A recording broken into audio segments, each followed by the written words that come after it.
અહીંયા બી એવી સ્થિતિ છે સેમ તમે જે કહો છો એ જ. કેમ કે અહીંયા આવ્યા પછી શું છે કે લોકોએ જે સ્વચ્છંદતા જોઈ, લિબર્ટી જોઈ, અને એમને પોતાને એવું લાગે છે કે અમને ફાવે એવું જ અમારે પાત્ર જોઈએ. હવે આપણે આપણું જે કલ્ચર હતું એ કોમ્પ્રોમાઇઝવાળું હતું, એ સ્ટ્રિક્ટલી કોમ્પ્રોમાઇઝ કરતા હતા આપણે. કે ઘણા લોકોએ તો એમના પત્નીને લગ્ન પછી જોયા હશે, ઘણા લોકોએ ચોરીમાં જોયા હશે.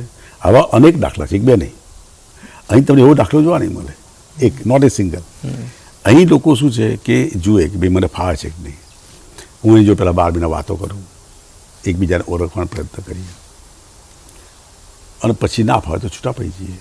એટલે આવા જેમ જેમ એ લોકો ઉંમર જતી જાય એમ એમની ડિમાન્ડ વધતી જાય. ઉંમર વધે તેની એમની આવક વધે. આવક વધે એટલે એમને કે હું કમાઉં છું તો મારે કેમ આવું પાત્ર લેવાનું. આવું બે તરફી હોય.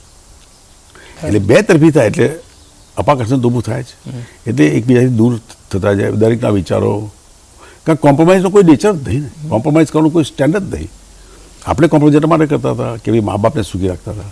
મા બાપે આપણું આટલું બધું કર્યું તો મા બાપ કેમ કરીએ, એક સ્વભાવ હતો આપણો કે મધર ફાધરની આજ્ઞાનું ઉલ્લંઘન નહીં કરવું. અહીં તો એવું છે જ નહીં, એ વાક્ય તો આવતું જ નહીં. બીજું મને ફાવે એવું કરું, એમાં લોકો મોટા થઈ ગયા, ઉંમર ગતી રહી.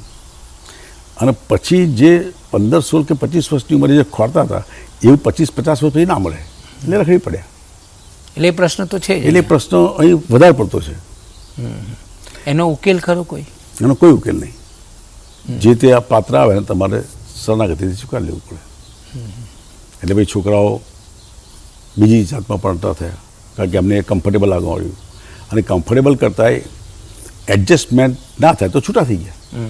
આવું માનવાવાળા બીજી નાતમાં ઘણા બધા છે, જેમ કે ભાઈ ધોરિયાઓ છે, કાર્યાઓ છે, એ લોકો બહુ બિલીવ કરતા હોય. અને મેં પકાજી એ પણ જોયું છે, ઘણા લગ્ન મેં જોયા છે કે ગુજરાતીઓ પરણ્યા છે, આપણી દીકરીઓ અમેરિકનોને પરણી હોય, પછી દીકરાઓ ઘરે વહુ આવી હોય તો અમેરિકનો, એવા મેં ઘણા કિસ્સા જોયા. એ તો મેં તમને કહ્યું કે જે કમ્ફર્ટેબલ જે ફાવે ત્યાં પ્રવર્તા થઈ ગયા બીજી નાતમાં, ધોરિયાઓ કાર્યાઓ જોડે. કારણ કે અમે એમાં કઈ સંઘર્ષ થાય છે પછી પરિવારોમાં થાય છે? થાય, 100% થાય. અને એ લોકો છૂટા બી પડી જાય પ્રેમથી.